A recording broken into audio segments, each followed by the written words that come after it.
বন্ধুরা দেখেন, একটি দুষ্কৃতিকারী লোক তিনটা কুকুরকে শিকলে বেঁধে পাহাড় থেকে ছুঁড়ে মারলো। শিকলের মধ্যে কুকুরগুলো টাঙিয়ে রয়েছে। ওই মুহূর্তে একটি মেয়ে সেই দৃশ্যটা দেখতে পেল। দৃশ্যটা দেখতে পেয়ে দৌড়ে গেল তার দাদু ভাইয়ের কাছে। তার দাদু ভাই জমিতে কাজ করতেছে শুনে দৌড়ে আসলো। দৌড়ে দৌড়ে আসার পরে ওই বৃদ্ধ লোকটা শিকল কেটে দিবে, ওই মুহূর্তে দাদু ভাই একদম এসে আক্রমণ শুরু করলো লোকটির উপর। লোকটি আক্রমণাত্মক অবস্থায় পালিয়ে গেল। দুষ্কৃতিকারী লোকটি কিন্তু ভয়ে পালিয়ে গেল। এখন কুকুর ছানাগুলোকে শিকল টেনে তুলে নিল।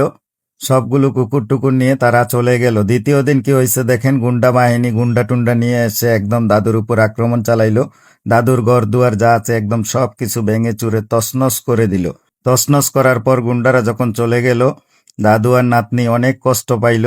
তারা দুজনে বসে দুঃখ প্রকাশ করতেছে। ওই মুহূর্তে কুকুরগুলো শুনে কুকুর সবগুলো চলে আসছে। কুকুর সব বিস্তারিত জানতে পেরে ওই গুন্ডার বাড়িতে চলে যাচ্ছে। সবগুলো কুকুর একসাথে দল বেঁধে চলে যাচ্ছে ওই গুন্ডার বাড়িতে। ওই গুন্ডার বাড়িতে যাওয়ার পর দেখতেছে গুন্ডায় খুব আরাম করতেছে বসে বসে হাসি খুশি। এখন কুকুর সব দরজা টরজা ভেঙে ঢুকে পড়লো তার বাসায়, তাকে আক্রমণ করলো। তাকে আক্রমণ করার পরে একদম মেরে টেরে তাকে ছন্নছাড়া করে দিল।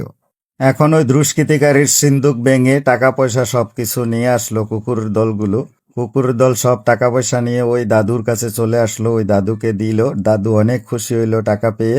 এখন নতুন করে আবার ঘর বাঁধলো সেই টাকা দিয়ে। এখন তারা অনেক হ্যাপি। ভিডিওটি ভালো লাগলে অবশ্যই শেয়ার করবেন।